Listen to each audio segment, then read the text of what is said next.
ya, biar satu paket. Ya. Biar satu paket, coba kita lihat di sampel.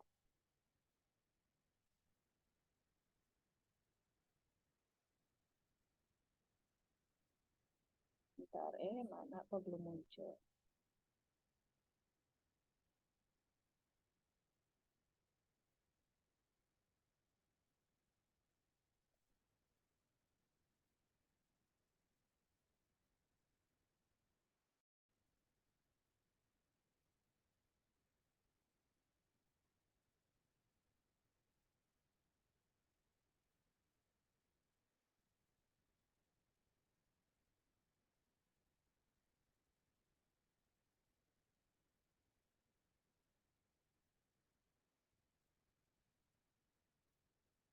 Ya, sampel. Jadi sampel itu adalah sebagian dari populasi, ya. Sampel adalah sebagian dari populasi.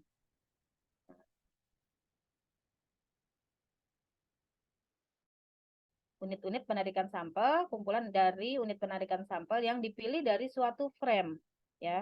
Dipilih dari suatu frame, frame-nya adalah apa frame-nya di situ, ya, yaitu satu batasan tadi, ya.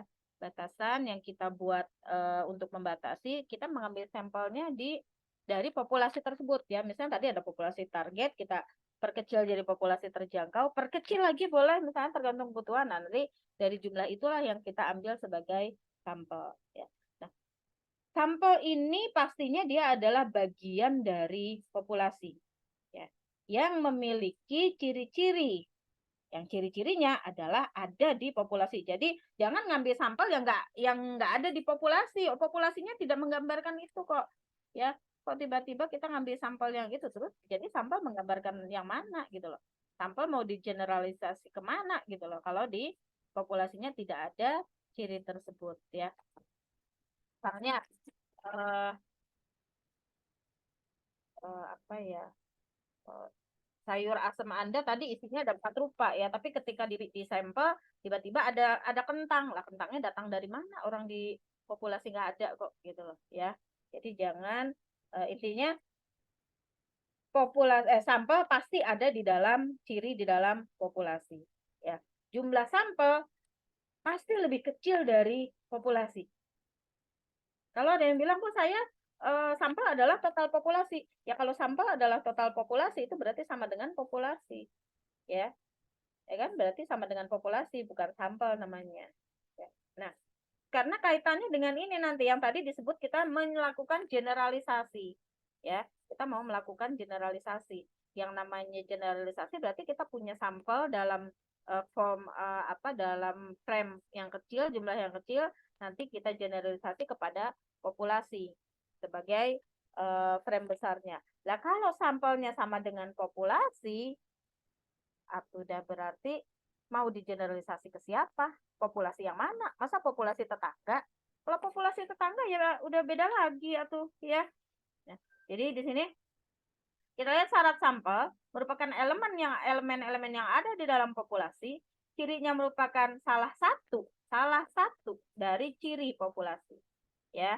Di populasi ada ciri 10, saya ambil sampel yang cuma 3 ciri, boleh nggak? Ya boleh, pokoknya ciri itu adalah bagian dari populasinya, ya. Jangan sampai yang ciri sampel kita ambil itu di luar populasi, ya.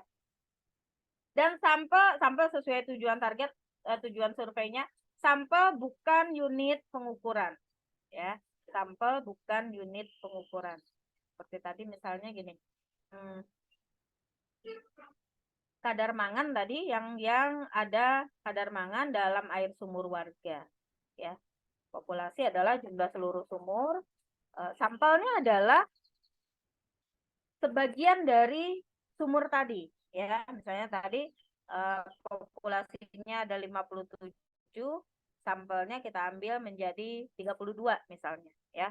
32 sumur. Tetapi bukan unit pengukuran, karena unit pengukurannya adalah kadar mangan dalam air gitu loh. Paham? Ya. Unit pengukurannya adalah kadar mangan dalam air, yang diukur itu kadar mangannya, ya. Tapi kadar mangan ini bukan disebutnya bukan sampel, karena sampelnya adalah jumlah ya. Kalau misalnya saya mau mengukur hamil, misalnya ya, anemia pada ibu hamil, populasinya berapa? Siapa? Ibu hamil ya, populasi ibu hamil. Kemudian sampelnya, misalnya saya buat syarat, sampel adalah ibu hamil yang ada di fase trimester kedua, misalnya. Ya, ibu hamil yang di trimester kedua, dia sudah masuk trimester kedua. Jadi kalau ibu hamil yang baru 2 bulan gitu ya, itu belum masuk ya, baru 3 bulan, berarti tidak masuk sebagai sampel. Ya. Bukan unit pengukuran, karena untuk mengukur anemia, unit pengukurannya apa? Untuk kita mengetahui kejadian anemia pada ibu hamil, unit pengukurannya apa? Tensi darah, Ya? tekanan darah, Hmm? tekanan darah, Bukan. Bukan tekanan darah. Kadar hemoglobin darah. Kadar hemoglobin ya. Unit pengukurannya yang diukur adalah kadar hemoglobin, dan kadar hemoglobin diukur dari mana? Dari darahnya, ya kan? Ya, diambil darahnya, kemudian dicek berapa kadar Hb-nya. Itu adalah unit pengukuran. Tapi sampel bukan unit pengukuran itu. Karena di sini sampelnya adalah ibu hamil yang trimester kedua. Gitu ya, bedakan ya. Ya, beda tergantung konteksnya sebenarnya, ya. Ada lagi misalnya, saya ingin melihat pola makan balita. Bagaimana nih pola makan balita? Ya, populasinya, seluruh balita, oke. Ya, sampelnya balita yang sudah lewat dari 1 tahun misalnya, ya, sudah lewat 1 tahun. Oke, itu sampel adalah balita, sebagian balita yang di usia 1 tahun ke atas. Unit pengukurannya siapa? Untuk dapat informasi mengenai pola makan balita, yang kita tanya siapa? Ibunya. Ibunya. Ibu, bukan balitanya ya. Kan masa balita ditanya, "Dek, tadi makan apa?" Ya nggak tahu ya gitu ya. Jadi ditanya ibunya. Atau bisa jadi kita langsung spesifik. Populasi adalah ibu yang memiliki balita, itu boleh ya. Populasi adalah ibu yang memiliki balita ya. Kemudian sampel sebagian dari ibu yang memiliki balita tadi usia 1 tahun ke atas.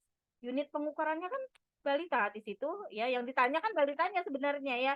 Yang ingin diketahui kan informasi tentang balita, tapi kan kita nggak bisa nanyanya ke balitanya gitu loh ya. Maka nanyanya tetap ke ibu balitanya ya, di ibunya gitu ya. Apa manfaat sampling? Ini sudah lewat ya. Dengan sampling hemat biaya, hemat waktu, hemat tenaga. Nah, ada ciri, dua tipe ya. Sampling untuk survei kualitatif dan sampling untuk survei yang kuantitatif.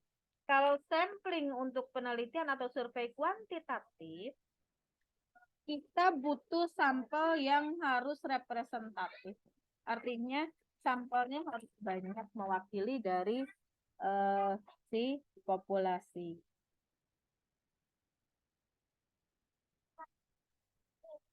Ya. Kalau sampling untuk survei kuantitatif, kita butuh sampel yang cukup banyak. Karena urusannya kalau sampling kuantitatif itu nanti akan diuji secara statistik. Ya, dan pengujian statistik nggak bisa kalau cuma 10 orang gitu ya, 20 orang pun dia terlalu minimalis gitu ya. Nah, sehingga memang butuh jumlah yang banyak untuk survei kuantitatif ya. Nah, karena akan menghasilkan angka-angka. Nah, sementara kalau survei kualitatif di sini kita nggak perlu banyak sampel. Survei untuk kualitatif juga sebutannya bukan sampel dia, tetapi adalah informan atau sumber informasi ya. Beberapa orang yang kita jadikan narasumber gitu ya, yang kita jadikan informan untuk bisa memberikan informasi data apa yang kita butuhkan. Ya, sampel nggak perlu banyak kalau di sini ya. Kalau di survei kualitatif nggak perlu banyak sampel.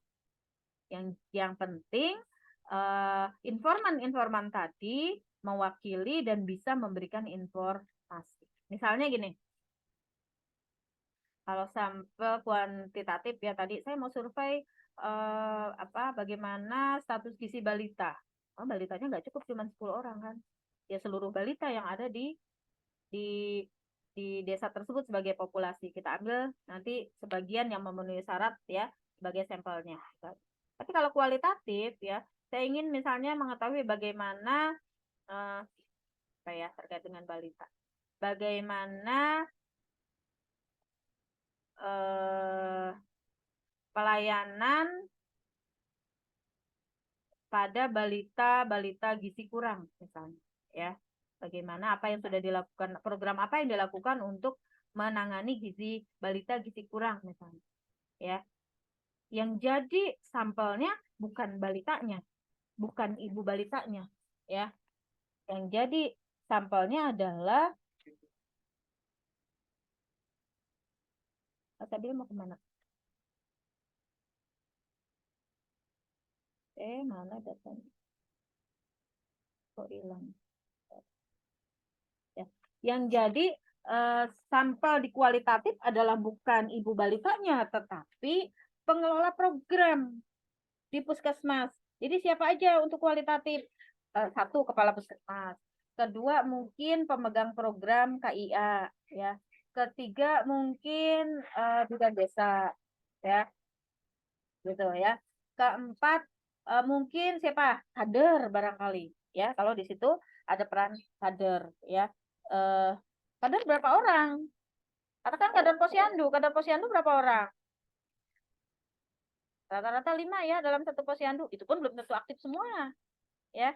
Oh, yang aktif cuma 3. Ya udah berarti ambil. Ya, paling diambil 2 orang tuh. Kalau aktifnya 3 diambil 2 orang sebagai sampel. Kemudian yang kelima misalnya sasaran ibu-ibu balita yang memiliki balita gizi kurang. Berapa sih? Balita gizi kurangnya ada 30, apa 30-nya diambil sebagai sampel? Ya enggak, karena ini kualitatif paling diambil 3 sampai 4 orang itu yang ibu balitanya. Karena hanya akan dijadikan sebagai sumber informan untuk cross check gitu.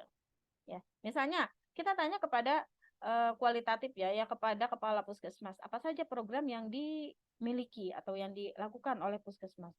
Kata puskesmas, oh kami sudah memberikan PMT misalnya ya, PMT tiap bulan misalnya kepada khusus balita-balita gizi kurang. Terus atau oh ada program kunjungan rumah misalnya ya, ada program kunjungan rumah itu nanti dilakukan oleh bidan atau yang lainnya, oleh nakes yang lain misalnya. Itu ditanyakan kepada si kepala puskesmas ya. Tapi pertanyaannya nggak sedangkal itu. Jadi jangan berpikir, oh saya milih survei nanti penelitian yang kualitatif aja karena ininya sedikit, sampelnya sedikit gitu ya. Oh jangan salah ya. Sampelnya sedikit tetapi dia harus explore sedalam-dalamnya untuk bisa menggali semua informasi. Ya. Enggak. Ya. Untuk menggali semua informasi yang diperlukan. Ya. Kalau cuma nanya, oh terus programnya apa Pak? Oh programnya tadi ada kunjungan rumah, ada PMT, udah selesai. Terus kita pindah ke pertanyaan lain ya, atau kita pindah ke narasumber lain. Itu bukan kualitatif itu, karena masih terlalu dangkal. Ya harusnya kalau kepala puskesmas bilang, oh ada program PMT, kejar pertanyaan lagi. PMT-nya yang nyediain siapa Pak? Dananya dari mana Pak? Terus model PMT-nya apa aja? Ya, oh PMT-nya itu dikasih telur, dikasih apa misalnya makanan bergizi. Pak kalau dikasih telur apa enggak nanti yang makan juga keluarganya yang lain Pak? Padahal kan yang ditujukan anak balitanya. Apa enggak nanti malah anak balitanya enggak kebagian karena telurnya dipakai buat bikin nasi goreng sama bapaknya misalnya gitu ya. Ya harusnya dikejar semua ke sana ya. Dia jawab satu, jawab A, kita kejar sampai dalamnya A, jawab B, kejar lagi dan seterusnya. Bukan, ini kucing bukan. Nanti ya. Iya. Lindut Jadi, kucingnya ya. jadi kualitatif itu ya, jangan hanya memandang oh sampelnya sedikit ya, enak ya. Ya, kita harus bisa mengukur diri ya. Saya selalu menyampaikan begitu. Harus bisa mengukur diri. Artinya gini, Anda termasuk orang yang pintar ngomong nggak? Anda termasuk orang yang kritis nggak? Bisa mencari informasi, menggali informasi, wawancara kepada orang-orang tersebut ya. Kalau Anda merasa, aduh saya mah ngomong aja susah gitu ya, ya nggak usah pakai kualitatif. Lebih mudah pakai kuantitatif. paling kita babak belur saat nyusun kuesioner, nyusun instrumen. Ya, bolak-balik nyusun instrumen terberes-beres misalnya. Tapi begitu instrumen sudah jadi, ya, turun ke lapangan, mau berapa ratus responden pun itu gampang. Caranya buat cepet gimana? Kalau kuantitatif, ajak teman-teman, ya, libatkan beberapa orang teman. Ya, ayo bantuan saya yuk, mau survei. Terpulang beliin bakso lah misalnya gitu, ya. Tapi kalau kualitatif nggak boleh ngajak orang. Kualitatif nggak boleh diwakilkan wawancara, harus oleh si yang punya urusan, ya, yang punya penelitian. Kenapa? Karena kalau diserahkan kepada orang lain nanti tingkat kedalamannya akan berbeda, ya, tingkat kedalamannya akan berbeda. Makanya di situ nah, gampang-gampang susah gitu ya kualitatif ya.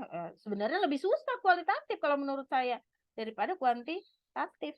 Ya kalau kuantitatif kita dapat data, nanti diolah jadi angka, keluar dalam bentuk angka, angkanya pasti, datanya jelas gitu ya. Kalau kualitatif sudahlah mengumpulkan informasinya susah. Mungkin juga saya harus ketemu kepala puskesmas, ketemu pemegang program, ketemunya juga susah. Karena mereka banyak urusannya misalnya, ya, banyak kegiatannya, banyak acaranya. Belum lagi nanti menerjemahkan menjadi cerita, ya, di dalam hasil survei. Karena kalau kualitatif tidak ada angka-angka kan, tidak ada mengolah data, tetapi mengolah datanya dalam bentuk kalimat-kalimat disusun sedemikian rupa, dirangkai kata-katanya menjadi satu cerita yang menarik, ya. Kalau Anda punya talenta, saya mah suka menulis, Bu, saya suka bikin cerpen. Nah, itu bagus buat kualitatif, ya, bisa dikembangkan. Tapi kalau Anda termasuk yang sulit mengungkapkan gitu ya, ya jangan pakai kualitatif gitu. Ya, jadi di sini kalau kualitatif, survei kualitatif itu sampel nggak perlu banyak. Mungkin 10 orang, mungkin 12 orang sudah cukup dia. Ya. Karena nanti kita cross check ketika Pak Kepala Puskesmas bilang, "Oh, ada PMT." Ya, PMT-nya dalam bentuk apa? Nanti kita cross check ke pemegang program, tanyakan di pemegang program untuk mengatasi masalah gizi kurang, balita gizi kurang ini diapain? Ada program apa aja? Oh, dia bilang, "Oh, ada PMT juga," misalnya. Ya. Nanti terakhir kita cross check ke sasaran, ke ibu yang memiliki balita gizi kurang. Ya, tanyain, "Bu, apa yang sudah Ibu dapatkan dari puskesmas misalnya terkait untuk mengatasi untuk meningkatkan kesehatan balitanya?" Ya. Oh iya, paling saya cuma disuruh datang ke posyandu gitu ya. Datang ke posyandu, ada pemeriksaan, kadang-kadang dikasih vitamin di posyandu misalnya. Bu, ada PMT enggak? Ada di posyandu. Apa Bu bentuknya? Kacang hijau. Bu, nggak ada PMT yang dikirim ke rumah? Ada telur dikirim ke rumah, kata Pak Kepala Puskesmas itu tiap bulan 1 kilo gitu ya, atau tiap minggu gitu ya. Nah, kan kita cross check si ibunya, oh ada. Terus anaknya dikasih nggak, Bu? Anaknya dia ikut makan nggak telurnya? Ya makan sekali-sekali katanya. Terus kan telurnya banyak, gimana? Ya dibikin nasi goreng sama bapaknya gitu ya, buat makan mie sama kakaknya katanya. Ya, jadi katanya sampai sasarannya. Itu perlunya kalau kualitatif itu sampai sedetil sedemikian rupa gitu. Sehingga nanti menceritakan di dalam hasil surveinya itu bisa tergantung bagaimana keahlian si surveyornya ya, tergantung keahlian Anda yang menyusun kalimatnya juga, merangkai kata-katanya. Bisa mungkin hanya beberapa baris atau bahkan bisa menjadi beberapa paragraf ya, atau sampai beberapa halaman untuk satu pertanyaan. Ya. Baru satu tuh pertanyaannya ada program apa. Belum lagi nanti siapa yang melakukan, apa kewenangannya ya, apa kualifikasinya, ada pemantauan apa enggak, ada survei apa tidak, ada pembinaan apa enggak kepada ibu-ibunya. Nah, makanya kalau nggak ada pembinaan ya itu jadinya ya PMT diberikan telur dari puskesmas buat anak balita gizi kurang, malah anak balitanya nggak kebagian, yang makan anggota keluarga yang lain misalnya. Ya, itu sebagai contoh ya, gambaran-gambarannya. Kita lihat di sini ada teknik sampling ya, ada beberapa teknik jenis sampel ya, ada sampel probability sampling jenisnya dan ada non probability. Kalau probability sampling ini adalah random. Jadi dianggap sampel punya kesempatan yang sama untuk menjadi untuk terjaring sebagai sampel gitu ya dari populasi. punya kesempatan yang sama untuk menjadi sampel. Yang termasuk probability sampling adalah yang pertama simple random sampling, ya, acak sederhana. Acak sederhana itu yang bagaimana, ya? Acak tapi tidak acak-acakan gitu, ya. Simple random sampling, acak sederhana. Stratified itu adalah acak stratifikasi, ya, berdasarkan stratifikasinya. Cluster random adalah berdasarkan kelompok. Jadi nanti kalau cluster ini samplingnya adalah berdasarkan kelompok-kelompoknya. Ya. Sistematik berdasarkan ada loncatan-loncatan, ya. Kalau sistematik itu kita pakai sistem loncatan angka, gitu ya, loncatan urutan. Dan multi-stage sampling adalah acak bertahap. Kita lihat dulu yang non-random ini ada kuota, ada accidental, ada purposive. Nah, kita lihat ini penjelasannya. Sampel acak sederhana, ya. Acak sederhana itu apa aja, ya. Jumlah harus finite, ya. Jumlahnya di dalam populasi harus jelas, harus pasti. Ini untuk sampel acak sederhana. Sifat di dalam populasinya kita anggap sudah homogen, ya, dengan geografis yang tidak terlalu luas, ya. Artinya apa? Di sini karena sudah homogen, jumlahnya pasti, kita anggap semua komponen di dalam itu, ya, semua individu atau semua unit di dalam populasi punya hak yang sama untuk menjadi sampel. Bagaimana menentukan objek sampel? Bisa pakai undian, arisan, atau Anda pakai kalau di handphone bisa pakai aplikasi spin, ya. Anda pakai spin misalnya, ya. Kita punya apa? Punya urutan nama-nama, ya, nama-nama anggota atau nama-nama yang sampel, yang populasi. Kemudian nanti kita ambil secara acak dengan cara diundi misalnya, ya. Atau Bu pakai spin boleh, ya. Ini yang acak sederhana. Ini paling mudah sebenarnya. Dengan catatan kita punya datanya. Makanya tadi jumlahnya harus finite, ya, datanya harus jelas, ya, yang ada di populasi. Kalau acak sampel stratifikasi ini adalah di dalam populasi terdapat beberapa komponen, ya, ada variasi. Nah, nanti kita kelompokkan ke masing-masing kelompoknya. Ya, kita anggap itu adalah stratanya. Ya, antar strata mempunyai perbedaan sifat. Sampel diambil dari setiap strata. Nah, misalnya sebagai contoh seperti ini di sini, ya. Ada di dalam populasi itu ada yang bintang, ada yang lingkaran, oval, ada yang layang-layang gitu, ya. Nah, kita kelompokkan di masing-masing kelompoknya dulu. Ya. Setelah dikelompokkan masing-masing, maka sampel harus mewakili semua unit. Semua variasi itu harus masuk di dalam sampel. Ini adalah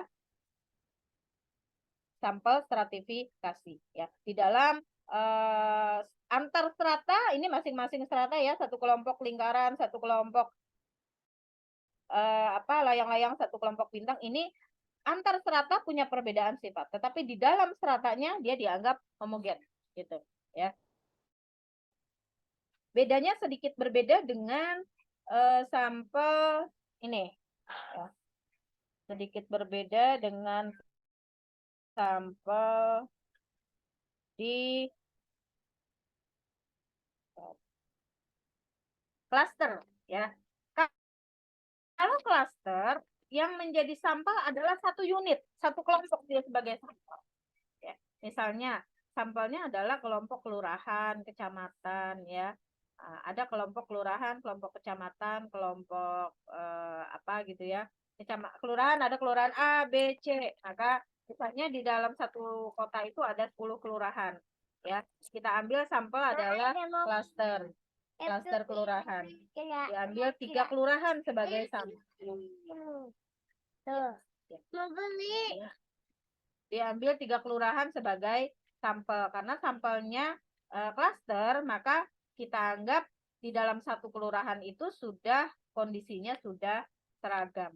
Terlepas di kelurahan, orang satu kelurahan kan ada bapak-bapak, ada ibu-ibu, ada remaja, ada anak-anak gitu. Pokoknya saya anggap, oh, ini adalah satu klaster kelurahan, ya, dianggap sudah homogen. Misalnya gini, tadi Kabupaten Tasik ada daerah pantai, ada daerah gunung ya. Maka sampel misalnya saya pilih sampel klaster daerah pegunungan. Maka saya ambil hanya yang kecamatan-kecamatan yang memang dia di daerah gunung gitu loh. Ya. Saya anggap seragam pokoknya yang di klaster daerah gunung berarti ada kecamatan Galunggung, ada kecamatan Cisayong, ada kecamatan Cineam misalnya. Itu yang saya pilih. Kecamatan Cipatujah nggak diundang, kecamatan Cipatujah nggak diajakan. Kan kecamatan Cipatujah beda klaster, dan Cipatujah mah klasternya pantai misalnya seperti itu. Ya, maka selanjutnya survei ataupun objek sampel dipilih hanya di tempat-tempat atau di klaster-klaster kelompok-kelompok yang sudah terpilih tadi. Ya, paham ya? Nah. Kemudian ini ada sistematik. Sistematik random sampling hampir sama dengan acak sederhana yang pertama tadi, hanya bedanya kalau sistematik random sampling ini kita urutkan. Ya, tadi misalnya di sistematik di acak sederhana ya, kita di populasi Anda satu kelas ya, satu kelas B misalnya ada populasi 35 orang. Saya butuh saya mau ajakan 3 orang nih, mau saya ajak jalan-jalan. Yang deket aja sama Bu Mei, nggak boleh dong, itu bukan cara sampling berarti ya, bukan random sampling misalnya. Yang sudah kenal aja lah sama Bu Mei misalnya, koordinatornya aja misalnya, nggak boleh karena itu bukan random sampling ya. Jadi kalau random gimana? Ada 35 orang di kelas B, tulis nama-namanya siapa gitu ya, udah dikocok, ketemunya si A ya, ternyata ketemunya kok bukan yang koordinator katanya, ya namanya juga random, bisa siapa saja gitu ya. Nah, kalau sistematik ini kita urutkan. Oke, saya mau urutkan berdasarkan apa ya? Berdasarkan absen aja lah yang gampang misalnya. Kita urutkan nomor 1, 2, 3 sampai 35. Ya. Kita mau ambil misalnya dari sini ya. Diambil tadi saya butuhnya 3 orang ya. 3 orang tuh yang mana? Ya. Atau kalau misalnya 3 orang mah terlalu sedikit atau 5 orang misalnya dari 35 orang. Kita buat loncatan-loncatan. Ya. Kita buat intervalnya dulu, 35 orang dibagi 35 dibagi yang mau saya ajakkan misalnya ada 3 orang tadi, 35 dibagi 3 berarti ada 12 ya. Intervalnya 12. Saya mulai bebas, mulai dari angka berapa ya. Diurutkan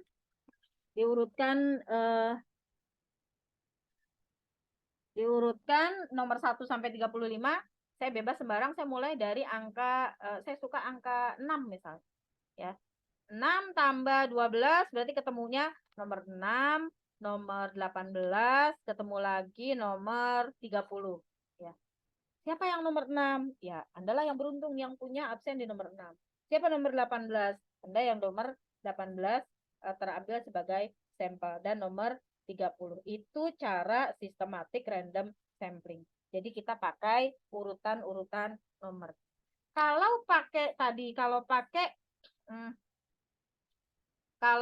acak sederhana, bisa jadi yang terambil adalah nomor 3, 4, 5 secara berurutan.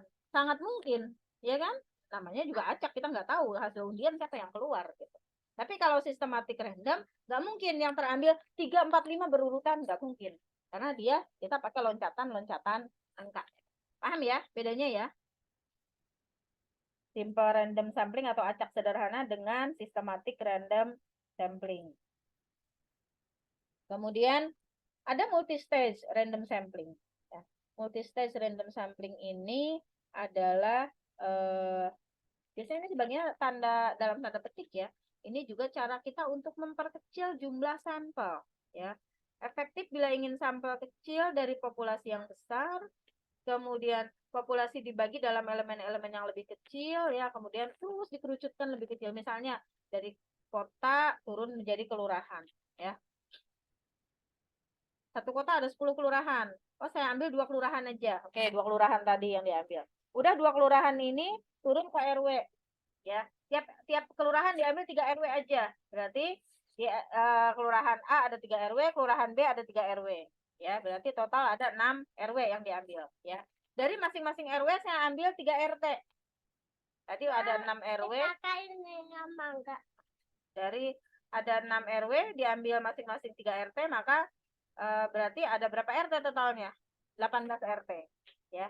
Nah, dari tiap RT tadi mau saya ambil berapa individunya yang ada di RT tersebut? Mau diambil semua? Banyak kan dong, Bu. Artinya satu RT aja bisa 50 sampai 60 kakak misalnya gitu ya. Oke, dari RT mau diambil berapa? Oh, dari RT disepakati aja, Bu, 10 kakak misalnya. Ya. Berarti tadi ada 18 RT, ya kan? Yang sudah kita identifikasi. 18 RT, kemudian masuk menjadi diambil 10 kakak tiap RT, berarti totalnya sampel kita adalah sejumlah 180 kakak. Paham ya? Itu jauh lebih kecil daripada kita ambil populasi langsung dari satu kota. Ya. Daripada kita ambil langsung dari satu kota berapa ribu kakak?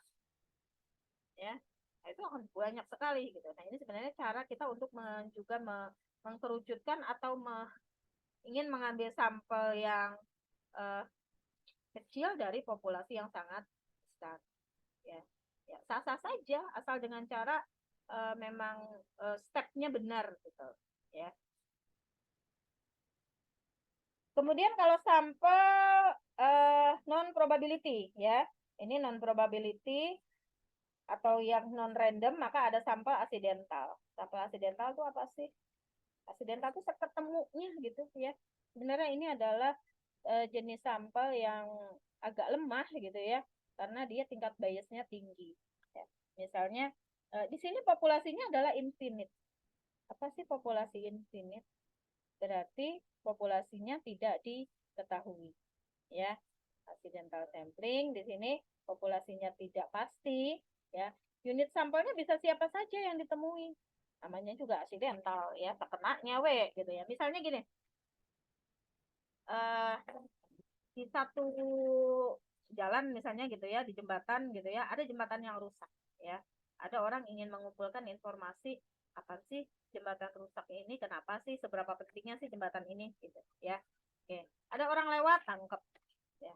Ditanya ya, diwawancara, menurut Bapak tuh jembatan ini seberapa pentingnya, sejak kapan sih rusak, bla bla bla ya. Karena aksidental, dia kan nggak tahu ya. Si surveyor ini nggak tahu yang dia tangkap itu apakah memang orang penduduk yang rutin lewat jembatan itu, atau yang sekali-sekali lewat situ, atau yang baru hari ini lewat situ. Itu lemahnya ya, karena kalau ketangkepnya adalah yang hari ini baru lewat situ, ya nggak tahu dia, ya nggak tahu, udah saya mah baru lewat sini juga. Sejak kapan jembatannya rusak, Pak? Nggak tahu. Seberapa pentingnya, Pak, jembatan ini? Ya kayaknya sih penting sih gitu. Nah, akhirnya jawabannya tidak valid ya gitu ya, karena sampel yang ditangkapnya sampelnya tidak jelas ya. Nah, berapa banyak yang mau diambil, berapa banyak kebutuhannya, nah itu bebas, tergantung jumlah sampel itu tergantung persepsi si peneliti bahwa dia merasa oh informasinya sudah cukup. Kalau dia merasa informasinya sama ya, dari udah 10 orang saya tanyain jawabannya jembatan ini memang penting ya, harus segera diperbaiki karena ini menjadi akses utama gitu ya. Kemudian ini menjadi penghubung untuk kehidupan ekonomi gitu ya, dan lain sebagainya. Ini udah 10 orang sama semua jawabannya, dan yang lewat di sini adalah mereka yang lewat tiap hari gitu. Ya, udah 10 orang nih saya tanyain, ternyata mereka memang penduduk asli sini yang memang tiap hari melewati jembatan ini, yang memang tiap hari butuh akses ini. Oh, udah 10 orang lebih deh, 10 orang jawabannya sama semua. Oh ya sudah, dirasa cukup misalnya. Ya sudah. Kalau si peneliti merasa itu cukup jumlah sampelnya, ya sudah selesai gitu. Sampai di situ dapat 10 orang. Tapi kalau dia merasa kok jawabannya masih beda-beda terus ya, yuk tambahin lagi sampai jawabannya dianggap sudah jenuh. Memang ini agak lemah tadi ya, karena kalau ketemunya sampelnya bukan orang yang dituju gitu ya, atau hanya sekedar lewat ya karena salah tangkap tadi ya, jadi informasinya tidak valid, informasinya bias. Kuota sampling.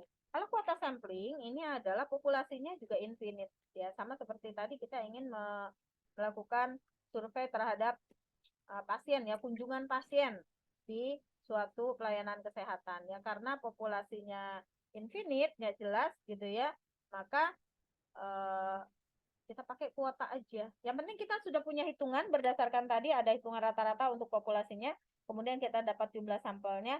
Jumlah sampel ini mau berapa hari saya selesaikan? Ya, misalnya saya butuh 32 sampel, ini berapa hari saya bisa dapatkan nih? Ya tergantung situasi. Makanya berapa aja mau berapa hari pun yang penting setelah kuota tercukupi sampel 32 orang saya dapat sudah stop gitu ya. Misalnya bisa aja di hari Senin saya dapat 10 atau dapat 20 banyak. Di hari Selasa kok jadi mengecil. Yang pasien yang datang tinggal 15 orang ya. Di hari Rabu atau saya mulainya di hari Rabu ya wilujeng gitu ya. Berarti sampai Senin berikutnya karena Rabu, Kamis, Jumat, Sabtu kemungkinan sampelnya pasiennya yang datang sedikit misalnya gitu. Jadi mau berapa hari pun diselesaikan, bisa jadi 2 hari selesai, bisa jadi harus 1 minggu baru selesai, bisa jadi harus 2 minggu gitu. Tergantung pokoknya sampai kuotanya terpenuhi. Ya, ini yang namanya sampling kuota. Ya. Kemudian ada purposive. Ya, ini sampel purposive sampling. Apa sih purposive sampling? Ini adalah sampling yang kita ambil sampel itu berdasarkan kriteria tertentu. Kriteria tertentu itu apa ya, sesuai kebutuhan ya. Misalnya ya jangan ini ya contohnya ya, kalau ini tentang internet. Misalnya gini. Saya mau mau meneliti bagaimana tadi status anemia ibu hamil ya. Maka populasinya adalah ibu hamil misalnya sejumlah 80 orang. Kan tadi ngukurnya anemia ibu hamil adalah dengan kadar Hb. Kadar Hb darah itu per sampel berapa? Misalnya kita tanya ke laboratorium, kadar Hb per sampel itu 20.000 misalnya. Kalau 80 orang dikali 20.000 sudah 1.600.000 ya. Aku Bu, saya keberatan, nggak punya uang. Oke, di sampling aja, nggak apa-apa. Oke, di sampling. Samplingnya kita pakai sampling kriteria. Misalnya, saya pilih ibu yang tadi trimester kedua ya, ibu yang sudah trimester kedua. Yang kedua adalah ibu yang tidak mengalami KEK ya, jadi ibunya tidak gizi kurang juga ibunya ya, ibu tidak mengalami KEK. Kemudian kehamilan adalah kehamilan pertama misalnya ya, saya ingin menjaring yang kehamilan pertama saja. Terus yang ketiga ada izin dari suaminya dan ibunya bersedia menjadi responden. Dari hasil 5 kriteria ini ya, ternyata ada yang gagal karena ternyata dia baru trimester 1 padahal saya maunya ngambil yang trimester 2.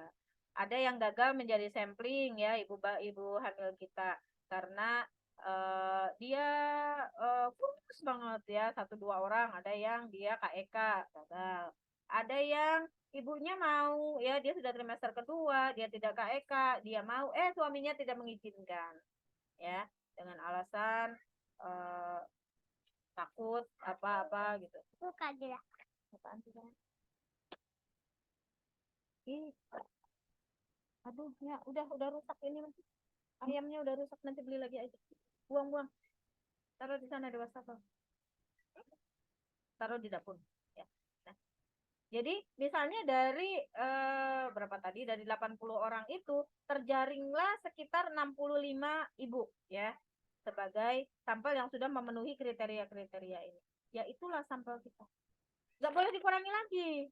Itu nanti ada alasan, Bu, atuh dah kalau 65 orang ya kali 20.000 masih 1.300.000 Bu. Untuk labnya saya keberatan. Boleh nggak saya ngambil hanya 30 orang saja misalnya? Ya nggak boleh. Kalau kita sudah pakai purposive sampling, berapapun hasil dari penjaringan sampel kita melalui kriteria-kriteria itu, itulah sampel. Ya, jangan dihitung lagi. Kalau kita mau lebih kecil, ya jangan pakai purposive sampling, pakai aja perhitungan sampel. Ya, ada rumus-rumus sampel, banyak rumus sampel tertentu. Ada yang sekian persen, ada yang harus dengan hitungan-hitungan rumus-rumus sampel tertentu. Ya, gitu ya. Baru nanti bisa dari perhitungan sampel itu kita punya syarat siapa yang berhak menjadi sampelnya. Jelas ya? Ada purposive ya. Kemudian ada sampling bola salju. Snowball sampling ya. Snowball sampling ini biasanya digunakan untuk survei yang sifatnya sensitif ya. Apa itu sifatnya sensitif? Ya. Jumlah kasusnya belum diketahui ya karena nggak jelas datanya karena sensitif banyak orang menutupi gitu ya. Misalnya peneliti ingin melakukan survei mengenai perilaku aborsi pada remaja. Ada informasi diketahui ada remaja yang mengalami melakukan aborsi. Nah, kita lakukan pendekatan di situ dari satu kasus dulu. Satu kasus dilakukan pendekatan, kemudian biasanya yang kelemahannya apa di sini? Kita butuh waktu yang lama ya. Kita butuh waktu lama karena hal yang sensitif tadi kan orang nggak mungkin langsung cerita ya. Ya anak remaja nggak mungkin langsung cerita kalau itu hal yang sensitif ya pada orang lain, pada orang baru apalagi. Nah makanya perlu pendekatan, perlu waktu yang lama. Jadi kalau sudah didekati, pendekatannya cukup ya, nanti kan dia akan open ya. Kalau dia sudah open, dia akhirnya cerita, merasa punya teman, merasa punya tempat untuk curhat, untuk mengadu begitu ya. Nanti dia mau cerita, kalau dia sudah cerita, nanti kita tanya selanjutnya, Dek, selain kamu, ada nggak teman kamu lagi yang juga melakukan? Mungkin nanti dia akan merekomendasikan teman. Oh iya Kak, ada teman saya juga si Anu. Boleh nggak saya dikenalin sama si Anu? Kira-kira dia mau nggak ya ini curhat-curhat cerita-cerita seperti ini. Ya Kak, nanti saya ajakin teman saya. Dapat 2 orang ya kan, dapat 1 lagi. Dari sini bergulir terus. Itu namanya sampling bola salju. Ya. Itu namanya sampling bola salju. Jadi bergulir makin lama dari awalnya 1, nanti lama-lama tambah besar, tambah banyak. Terus sampai kapan? Sampai berapa banyak? Ya sampai si peneliti merasa cukup. Kalau peneliti mendapatkan, oh saya udah dapat 10, udah dapat 12, terus udah cukup nih kayaknya nih informasinya sudah seragam semua atau sudah menggambarkan bagaimana sih perilaku remaja, ya sudah nggak apa-apa selesaikan gitu ya. Itu kalau kita menggunakan sampling bola salju ya. Jelas ya sampai di sini? Ada sampling random dan non random ya, probability dan non probability. Untuk sampling yang butuh data banyak gitu ya, kita ini ada beberapa rumus sampel untuk menghitung besarnya sampling sampel berapa banyak sih yang saya butuhkan ya. Ada banyak rumus yang bisa dilihat ya, saya rasa ini bisa dipelajari saja ya. Penentuan jumlah minimal. Kalau pakai rumus ini nih populasi jadi nggak ngaruh nih ya, nggak tahu populasi nggak, soalnya nggak ada n populasi di sini ya. Tahu-tahu ada populasi persentase kelompok pertama, populasi sisa di dalam populasi ya, kita harus punya informasi dulu. Informasi bisa didapatkan dari sumber-sumber yang lain ya.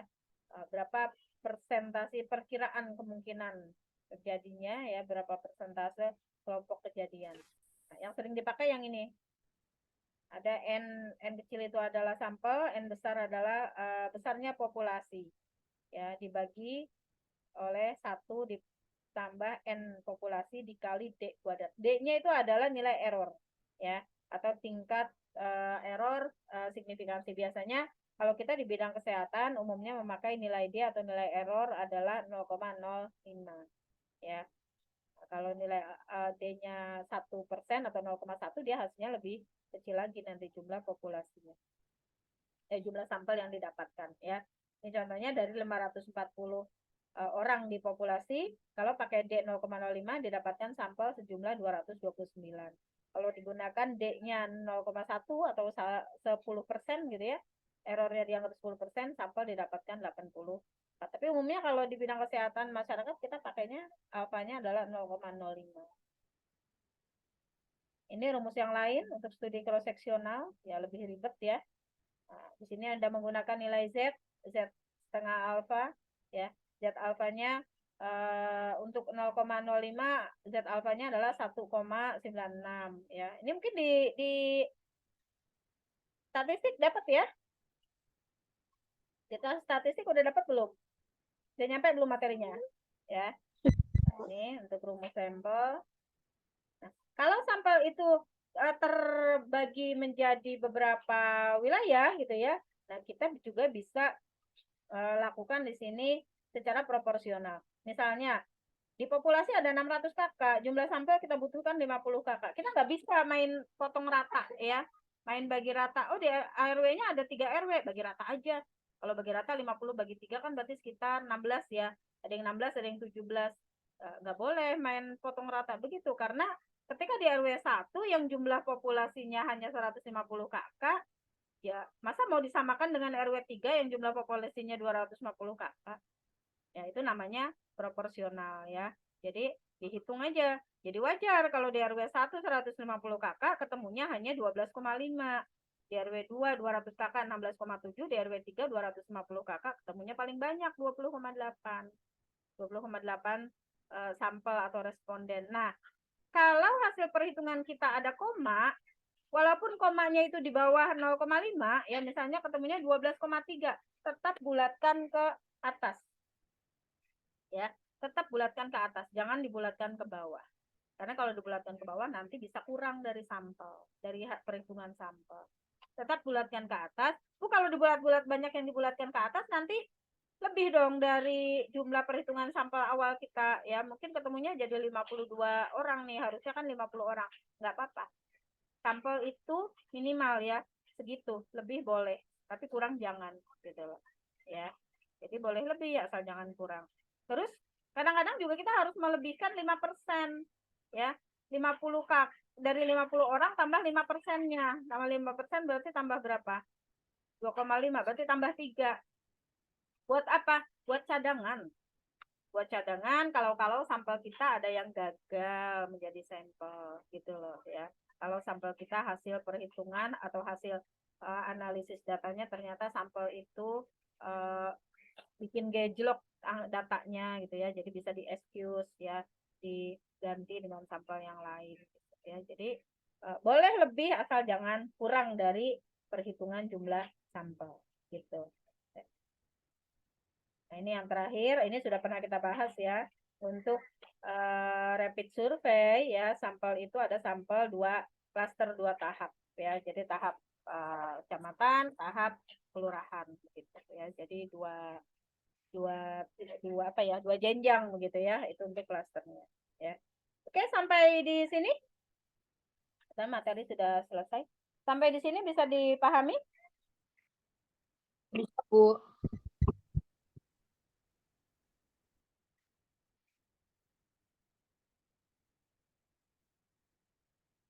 Ya, ya hadir 66 orang.